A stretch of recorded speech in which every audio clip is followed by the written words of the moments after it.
Hello guys, तो कैसे हैं आप लोग। आई होप सारे लोग अच्छे होंगे, मस्त होंगे और स्वस्थ होंगे। तो जैसा कि आप लोग जानते हैं कि आज है मम्मी का मैरिज एनिवर्सरी, तो मैंने सुबह सुबह उठ करके विश कर दिया है।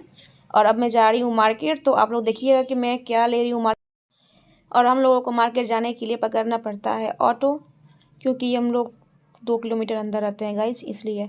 और एक ई रिक्शा में 6 जन बैठ गए थे। गोदी में एक आंटी थी, वो मेरी गोदी में बैठ गई थी। एडजस्ट करना मुश्किल हो रहा था, लेकिन फिर भी 2 किलोमीटर दूर था तो क्या करें, अब उन लोग को भी तो जाना था, इसलिए हम लोग एडजस्ट कर लिए। और हम लोग मार्केट में आ चुके हैं। तो आज देख रहे थे कि मार्केट में शायद शादी था, तो मैं और स्नेहा गए थे। तो मैं बोल रही थी उसको कि चलो यहीं पर जाते हैं और खाना खा। और हम लोग गए थे ज्वेलर्स के पास। तो एक के पास गया तो मुझे पसंद नहीं आया था। उसके बाद मुझे ये पायल बहुत ही ज़्यादा पसंद आया, बट मैं ये नहीं, मैं अभी लेने, मैं बस पायल देख रही थी ऐसे ही कैसा लग रहा है। और मैं कुछ देखने और आई थी, तो आप लोग देखते रहिए कि मैं क्या ले रही हूँ। और बहुत ज़्यादा टाइम हो गया था, लेट भी बहुत हो रहा था। मैं पहली बार खुद से गई थी ज्वेलर्स के पास। मुझे सामान खरीदने नहीं आता है गोल्ड या सिल्वर में, क्योंकि मैं आज तक तो मम्मी के साथ ही गई थी। और मुझे समझ में नहीं आता है कि क्या कितने ग्राम है, कितने ग्राम कैसे होते हैं। तो मैं किसी से फ़ोन लगा लगा कर पूछ रही थी सबसे। और मम्मी से तो मैं पूछ नहीं सकती थी, क्योंकि मम्मी के लिए सरप्राइज़ था। तो मैं जल्दी से बोल रही थी कि मुझे दे दो भैया, दे दो भैया।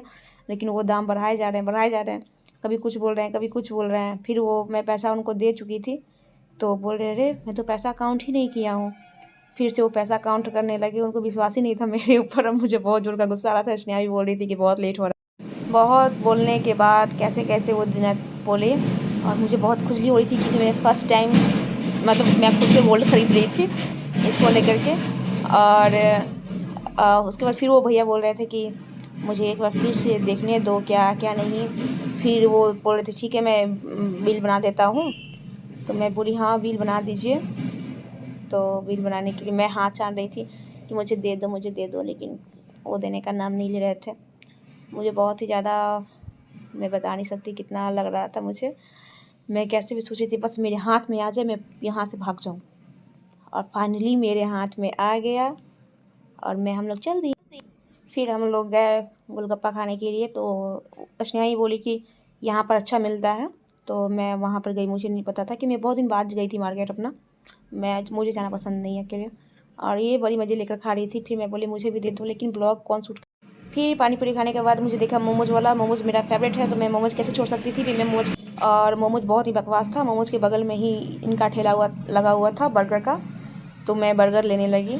और बर्गर ये वाकई में बहुत ही ज़्यादा अच्छे से बना है। और मैं भैया को बोली भैया इसमें चीज़ नहीं डालते हैं, तो बोले कि यहाँ पर डालेंगे तो कौन उसका रेट के हिसाब से देता है। लोग, सब लोग सोचता है कम भाव में ही मिल जाए। मैं बोली ये बात सही है, क्योंकि यहाँ पर गाँव है, तो गाँव में 30 से ज़्यादा एक्स्ट्रा। फिर फाइनली हम लोग का बर्गर रेडी हो गया। फिर हम लोग निकल चुके आगे। और मैं ये बर्गर ले रही थी मम्मी के लिए, क्योंकि सोच रही थी क्या है। और ये रहा बनारसी, मैं तो पढ़ी भी नहीं, बनारसी फास्ट फूड। और मेरा किस्मत इतना ख़राब था गाइस कि जहाँ हम केक लाने के लिए गए, वहाँ पर लास्ट यही एक केक बचा हुआ था। और दो चार एक लेके चले गए थे। फिर हम लोग ऑटो के लिए निकल चुके थे, ऑटो में बैठे हुए थे। और मैं पूरा अपना हमेशा सर ढकी रहती हूँ। और ये केक मैं घर पर लेकर चली आई शाम को। और मैं बहुत सारा सामान भी खरीद कर लाई थी। और ये जो माँ है वो मैं लिखी थी, क्योंकि उनको लिखने नहीं आ रहा था। मैं बोली दीजिए, वो बोले छोड़ दीजिए नहीं लिखते हैं। बोले ना ना कुछ तो लिखना पड़ेगा ना, तो मैं अपने हाथ से लिखी थी। और मैं रास्ते में बहुत कुछ खा ली थी, इसलिए मुझे मेरा मन बिल्कुल, मतलब मैं क्या बोलूँ, मैं समोसा भी ला कर के फिर खाई थी। और केक काटने की बात हो रही थी, बट मम्मी का थोड़ा तबीयत सही नहीं लग रहा था, इसलिए उसको मन नहीं कर रहा था। लेकिन मेरे ज़बरदस्ती के कारण मम्मी के काटी। मैं बोली ठीक है लास्ट टाइम है कर लो शायद। फिर और ये हमारी काजू दी है, काजल दी। और ये बहुत ही ज़्यादा चिढ़ा रही थी। मैं इसको बोली तो बोली कि नहीं चाची बड़ी है, तो उनको पहले चिढ़ा लेने दो। ये मम्मी की समझो तो फ्रेंड ही है, बहुत अच्छी है। तो ये खाई, वो खाई। फिर उसके बाद मैं बोली काजल दी को, उसको तो फ़ोटो लेने आता नहीं है, जो फोटो ऊपर लेती। मैं बोली तू रहने दे, तो बोली तू खाली रिकॉर्डिंग कर रही है। तो मैं बोली ब्लॉग बनाना जरूरी है बाबा, मेरे जो भी दोस्त हैं वो कैसे देखेंगे। फिर काजल दी बता रही थी कैसे करना है। मैं बोली तू कर, मैं ब्लॉग बना रही हूँ, तू टेंशन मत ले। उसको लगा मैं फ़ोटो ले रही।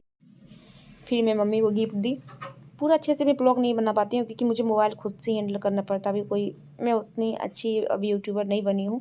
आप लोग सपोर्ट कीजिएगा तो ज़रूर बन जाऊँगी, इसलिए थोड़ा दिक्कत होता है। और मैं बहुत कुछ आप लोग के साथ शेयर करना चाहती हूँ बट नहीं कर पाती हूँ क्योंकि मुझे खुद से ही मोबाइल हैंडल करना पड़ता है इसलिए। और मम्मी को मैं गिफ्ट दी, मम्मी खोल दी पर उसमें टेप से लगाया हुआ था ना दूसरे डब्बा में, तो नहीं खुल रहा था। मम्मी बोली ये कैसा लाई है कि खुल ही नहीं रहा, एक हाथ में केक लगा हुआ था।